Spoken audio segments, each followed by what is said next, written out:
What if I told you you're already an artist? Even if you've never painted, never written, never created anything you thought was good. What if art isn't about talent or technique, but about attention? In his book, The Creative Act, A Way of Being, Rick Rubin, legendary music producer and quiet philosopher of the creative, offers a radical shift in perspective. Art is a reflection of our awareness, not something you make, something you tune into. You don't have to chase creativity, you just have to clear space for it.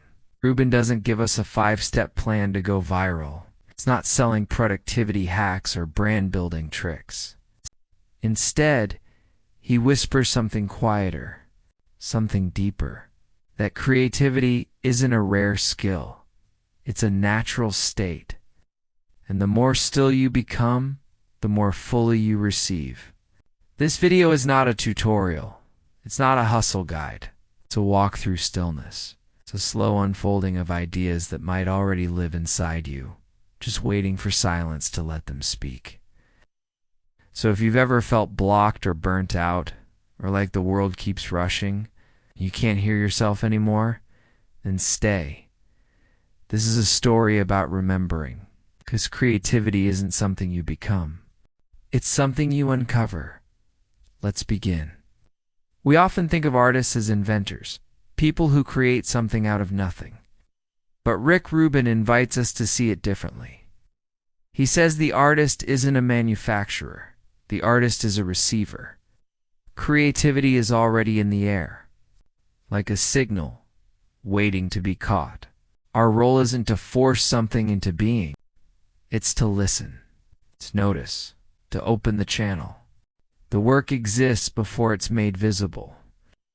The artist's job is to recognize it. That changes everything. Because suddenly, you don't need to come up with ideas. You need to notice them. You don't need to perform genius. You need to be present. Rubin talks about tuning yourself like an instrument. When you're out of tune rushing, comparing, multitasking, you miss the signal. But when you slow down, when you sit in stillness, you begin to pick up on subtle frequencies. A lyric in your head, a shape in the clouds, a sentence that feels alive even before it makes sense. And that's the artist's real power, not control awareness, Rubin says. The more open we are, the more the universe begins to whisper, not loudly, not always clearly, but consistently if we're willing to listen. That might sound mystical, but it's also practical. Because when you stop trying to impress, you make room to express. An expression doesn't come from ego. It comes from paying attention to what wants to emerge. So if you're feeling stuck, don't push harder. Just ask, what have I been ignoring? Sometimes the most profound ideas don't arrive in effort. They arrive in stillness. You don't have to invent meaning. You just have to become quiet enough to hear it. Rubin reminds us. The artist is a tuning fork for the unseen. Maybe the most creative thing we can do is not to chase, but to receive. Not everything that matters can be measured.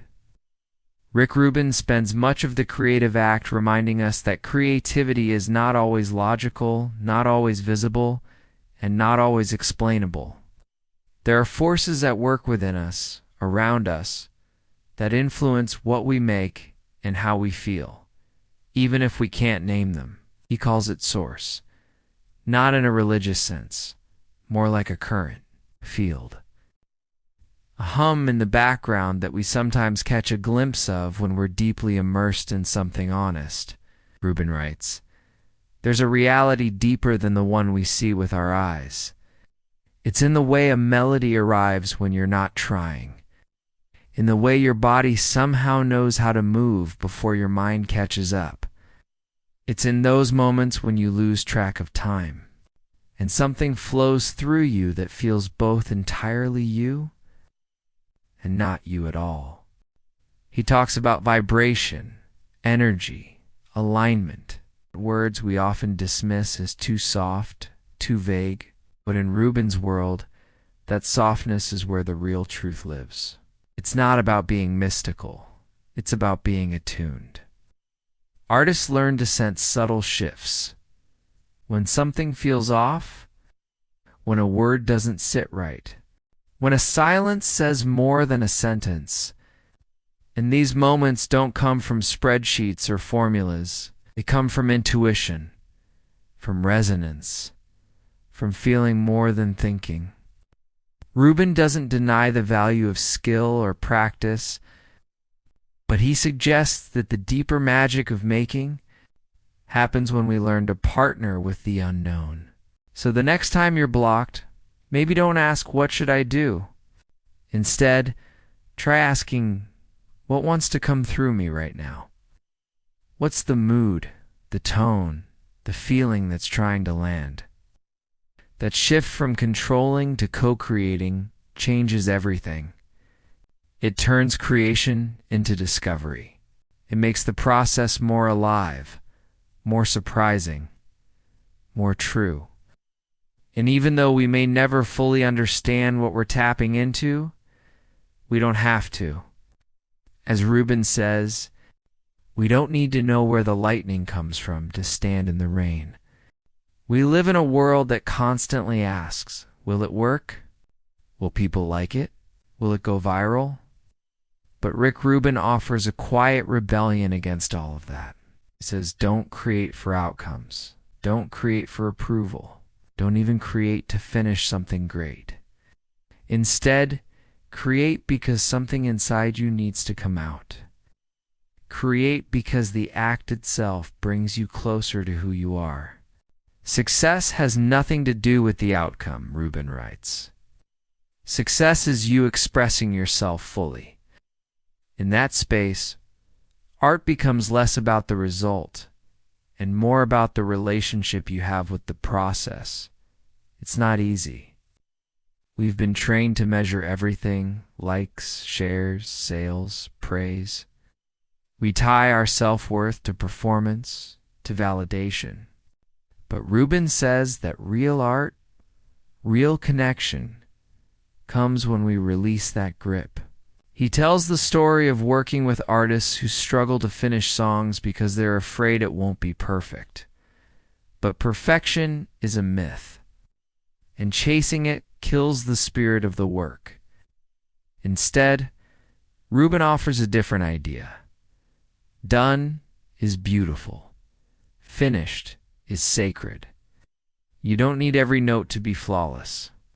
You don't need every word to impress. You just need to stay honest. There's a kind of freedom in detachment. When you stop trying to control how it will land, you can focus on how true it feels while you're making it. This doesn't mean you stop caring. It means you care differently. You care about the integrity of the process, not the popularity of the product.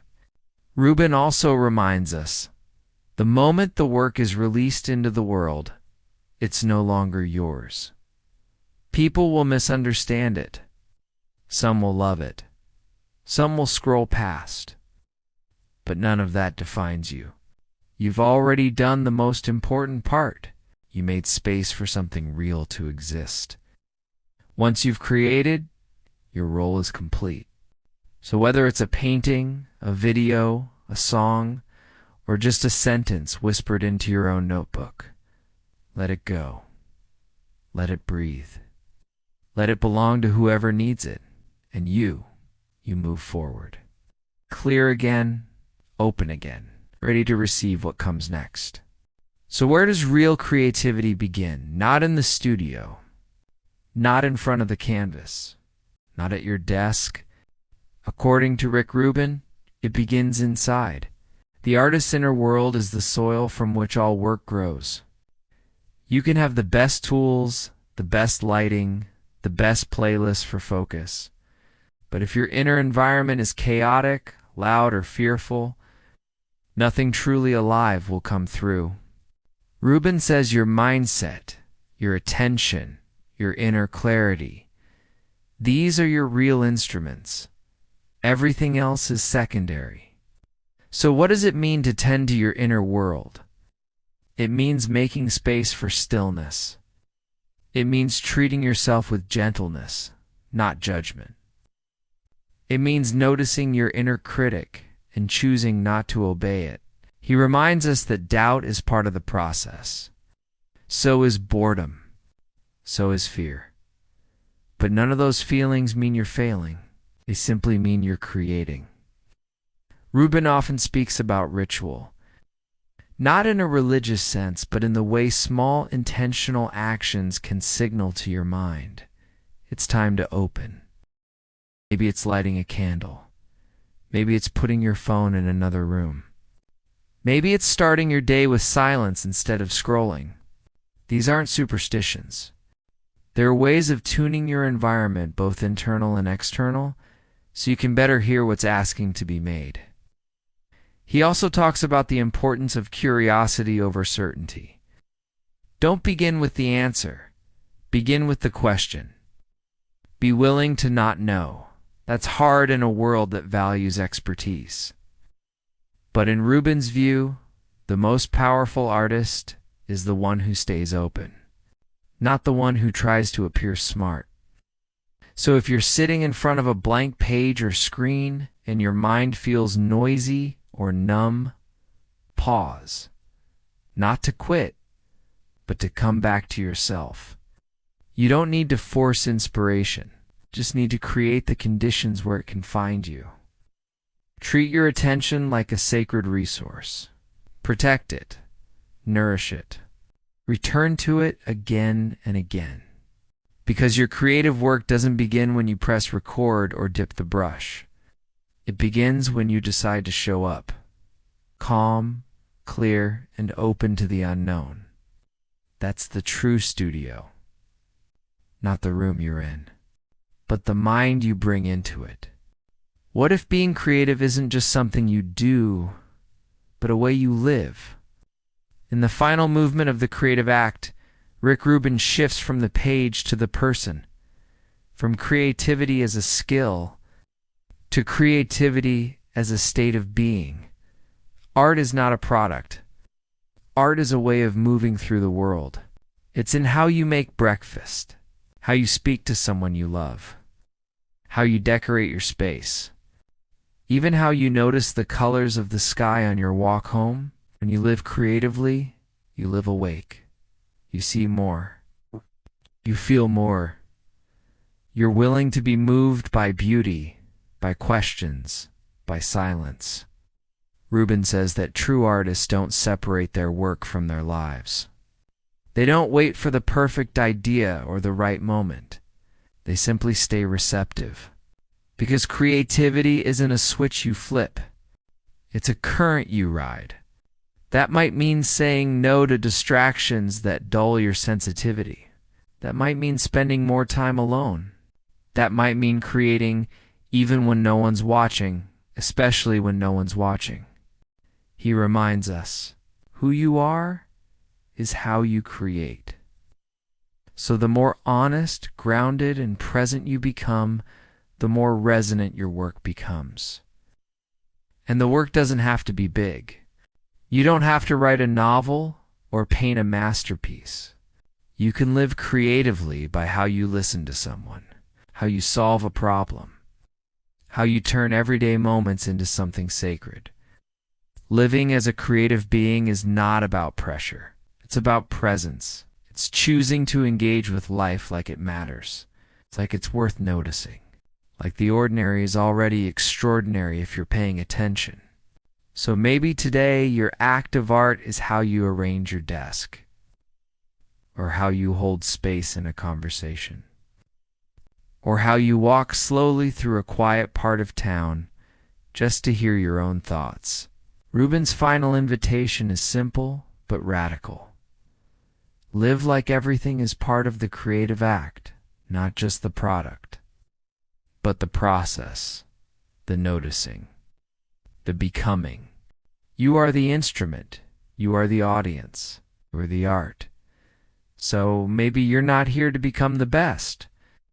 Maybe you're here to become more yourself, to live more awake, to notice more deeply, and to keep creating quietly, honestly, freely. If this summary stirred something in you, share it with someone who needs to hear it. And if you'd like more book summaries that blend deep ideas with gentle storytelling, subscribe to Read and Done. Your next quiet shift might just be one video away. Thanks for watching. Stay curious. Stay open.